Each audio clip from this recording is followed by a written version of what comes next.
Hi guys, thanks for tuning to this episode of Nick Egan Times. We have an awesome guest on this podcast. We have Esme Todd. Esme is from Bristol, UK. Esme is a TV presenter, voice presenter. Esme presents content for children, entertainment, education, and much more. Welcome, Esme, and thanks for coming on my podcast. Hi, thank you. I'm good, thanks for asking. What about yourself? Yeah, good, thank you. That's great. How's it all going over there? It's been tough because obviously with us and COVID, it's been so much worse in the UK, I feel, and you guys avoided it quite well.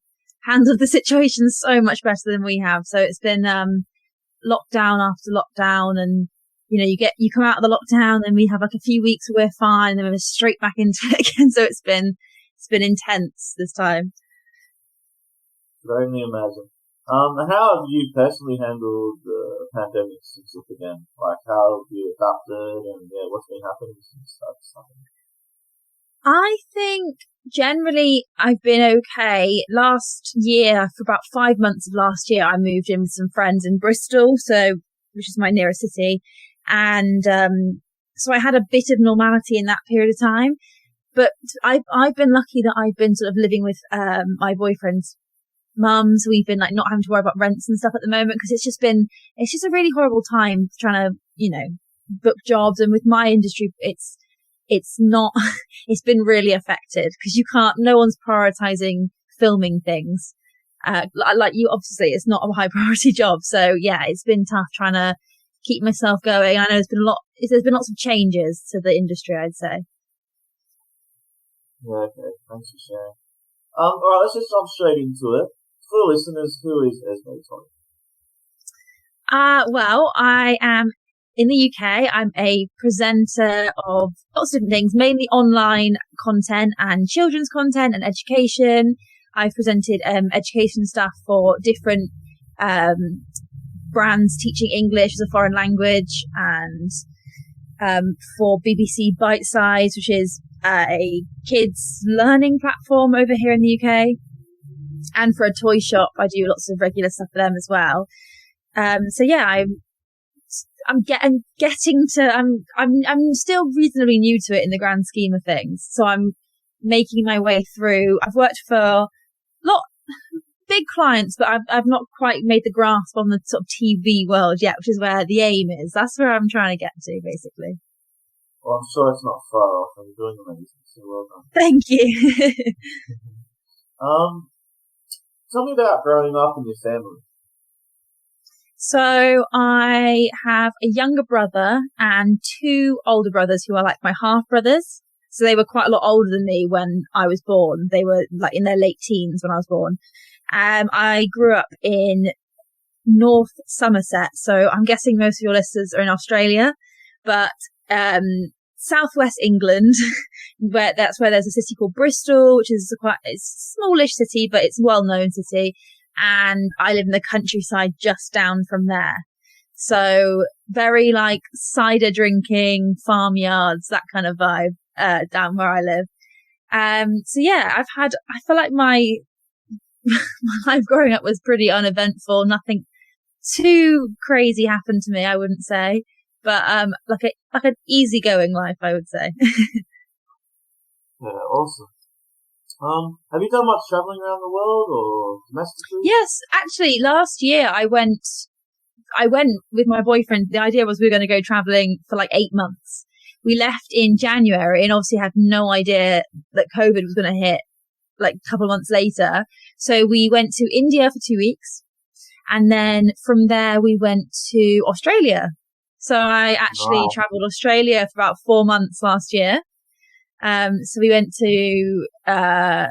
flew into Perth. We were there for a bit, and then we went to Adelaide, and then we did the Great Ocean Road in a camper van down to Melbourne. Flew to Sydney, and then we went up the East Coast from Sydney all the way up to Cairns. And that took about 4 weeks. I did a skydive, did all the sort of touristy things, Great Barrier Reef. And then we were meant to go to New Zealand, and then actually so I think about 3 days before our flight, they closed the borders to New Zealand. So we were planning on just quickly hopping across New Zealand, quarantining there for the 2 weeks, and then thinking, right, we can probably survive this, but they shut the borders just before our flight. So we loitered in Australia for a bit and then had to come home, which was sad. Yeah, okay. That sounds great. Where was your favourite place to travel to in Australia? We really liked Perth because I think when we were there, it was late January and it was really hot and sunny. The weather was quite good. And then when we got down to more like Adelaide and Melbourne, we just had quite a lot of bad weather, sort of like quite grey, quite cloudy, quite rainy. And it affected, it wasn't very like beachy compared to when we had been in Perth weather. So I think I quite like Perth and I think it's a nice city. I thought Sydney was cool. I wish we'd spent more time there. And then, just a lot of the East Coast was nice. It was quite nice going to the smaller places like Noosa and Byron Bay. But yeah, it's nice. I feel like a lot of the cities are quite similar, I suppose, because they're all much newer compared to maybe the UK, where a lot of cities are a lot older. So a lot of the cities you kind of go and you feel like they're quite similar. But I do like the way the cities are. It feels a bit like American, a bit English. It's different. I don't know how to describe it. Oh, that's amazing. Tell me about your professional career. So how that began, how it transpired, how you got into what you did. I started off because I liked the idea of TV and presenting, and I don't know how different it is in Australia, but I know that in the UK, TV is like a really big deal to us. I feel like because we're a small country, we have like the same few channels, everyone watches the same thing. I suppose in Australia, you've got different time zones, so you probably have different news depending on where you are, whereas we're a small country, so we've got one time zone, obviously, and we all watch the same stuff. So TV is just a massive deal in the UK, and I always liked watching it, obviously, so I just loved the idea of it. And I think I was working in a hospital for a bit as a nursing assistant and just decided that I hated that. And I thought, right, what can I do that I really want to do? And as I was young, I thought, do you know what? If I don't try it now, I never will. So I gave it a go. We've got a most cities in the UK have a local TV channel, which is sort of low fund, low budget. It was part of a government-backed scheme years ago to try and get local TV to be a thing. It's not really a thing here in the UK as much as it is in other countries. So I worked for them and did weather presenting and other studio shows and stuff like that. And it just kind of took off from there. I left there and decided I got thrown into freelancing and just kind of picked jobs, try to get my way. It's tough. It's tough. You get a lot of rejection in this job, but I do enjoy it. Awesome. What's your favourite work you've done so far? I would say it's between two, because one would be, so I've touched on it before, but obviously, BBC. There's an online thing from BBC called BBC Bite Size, and kids in the UK grow up using it. It's basically like an online learning platform. So you can go to like your year group science, and then it has the different exam boards, and you can read up and do quizzes and tests, and it's like a learning resource. And it's just very well respected in the UK. Everyone uses it as children in schools, and I presented like a series of videos for them so that was probably a big one, because it's just presenting for the BBC is quite a fun thing to say you've done. And my other one probably would be, we've got a load of toy shops in the UK called The Entertainer. I think they might be in some other countries. They're definitely there's some places in Asia which has The Entertainer. And it's basically like, did you have Toys R Us in Australia, or did you? Yes, we did. Yeah. We did, yeah. So growing up, I had it, yeah. Yeah, so obviously Toys R Us shut down in the UK. I'm assuming it's shut down everywhere. And I suppose The Entertainer in the UK is now one of the main toy shops we have in the UK. It's one of the biggest. So I'm part of a squad of 4 presenters. We're called the Entertainer Squad, and we have fake names to try and I don't know, that's like our character names. And we unbox the new toys, brands will send us toys to unbox in the studio, and we play with them and we test them out and we see what they're like. So that's a really, really fun job, because you get to play with toys for the day. Fantastic. Do you get stage fright, or do you get nervous getting in front of the camera? I suppose not so much. I think sometimes when it's been a while and I haven't been in a big studio in a while, you get that kind of first, as you step in front of the camera and you don't know if how you deliver something is going to be what the client or the producers want.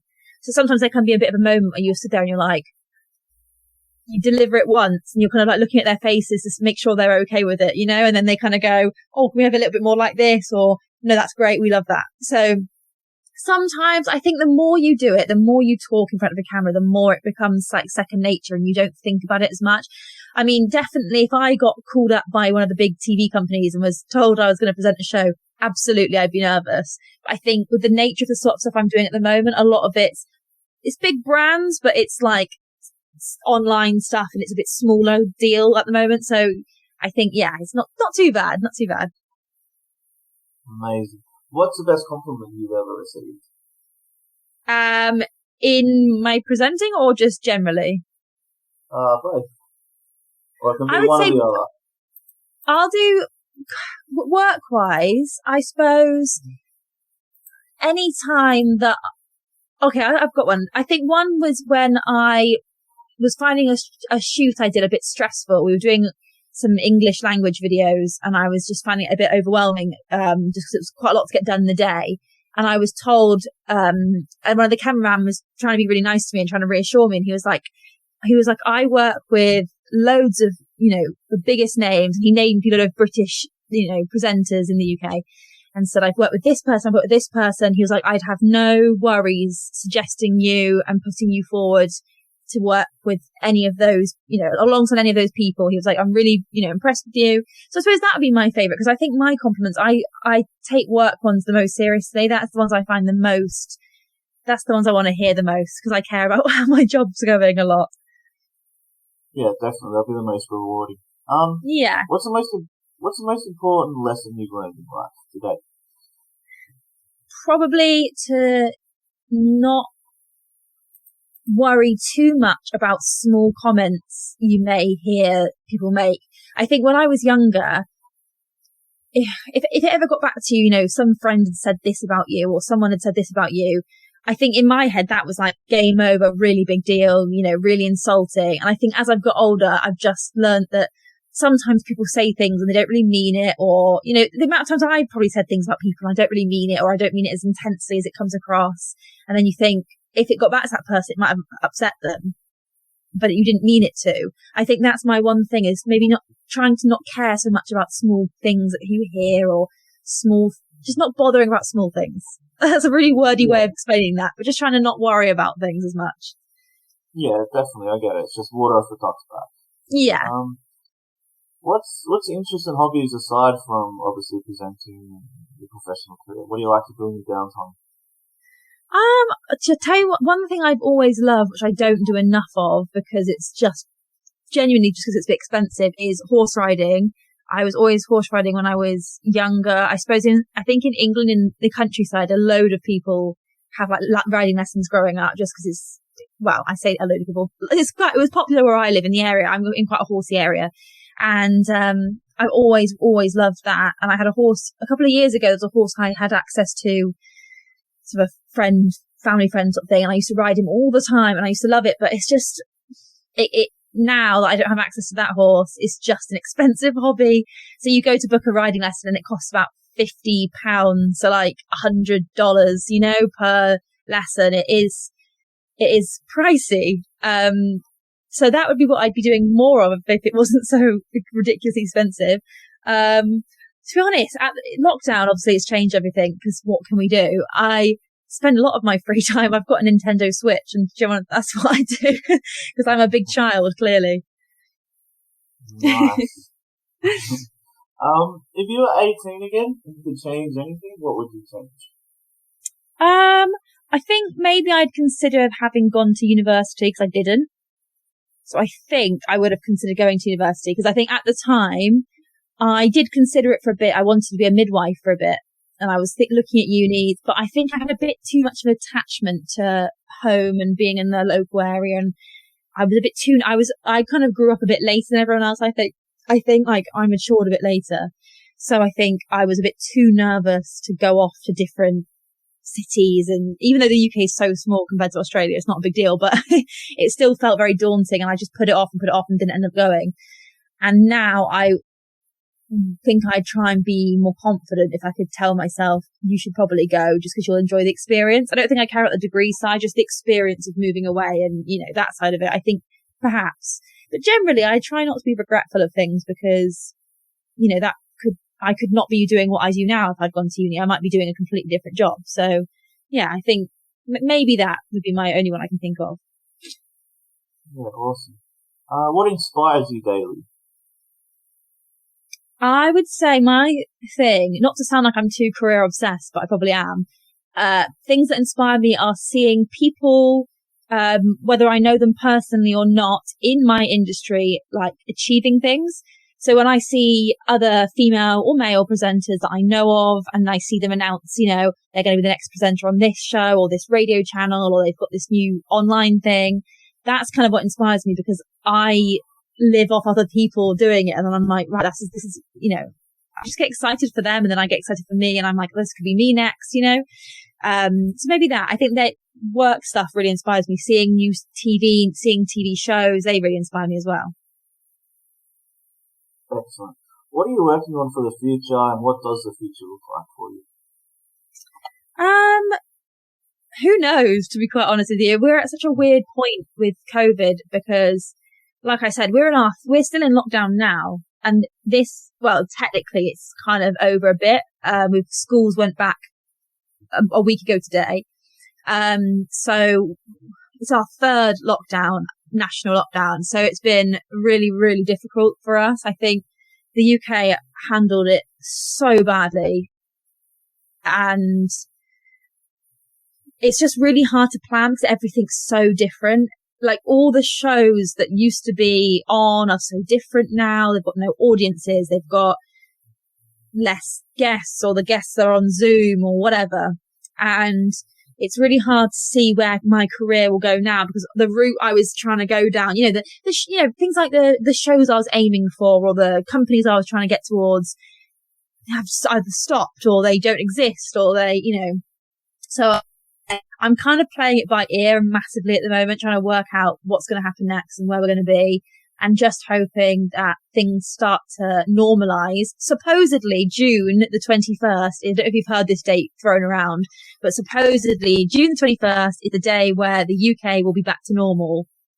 To what extent, we don't really know, but that's the date that the government have set to be the idea, where even clubs can reopen, because obviously clubs haven't been open in over a year, and pubs are currently shut. All shops are still shut here. All you can do is go to the supermarket or go for a walk. So that's all we can do. Crazy. Are you, with the vaccine rollout, are you happy to get that? Yeah, I am. I mean, we're down to, I think it's the over 40s can claim now. So everyone who's above that age has been offered to have it if they want it. And I think that especially in the older ages, they really have been taking it up. I think a lot of people are really going for it. There always will be people who are anti-vaccines and don't want to get them, but that's not me. I would definitely get it, yeah. I'm sure we will eventually be offered it, hopefully. Yeah, fantastic. Esme, thanks for coming to my podcast. I do appreciate it. I can see the trajectory you're going on in life. I wish you nothing but the best and all the success. Thank you. Thank you very much. I enjoyed it. So did I. Have a great day.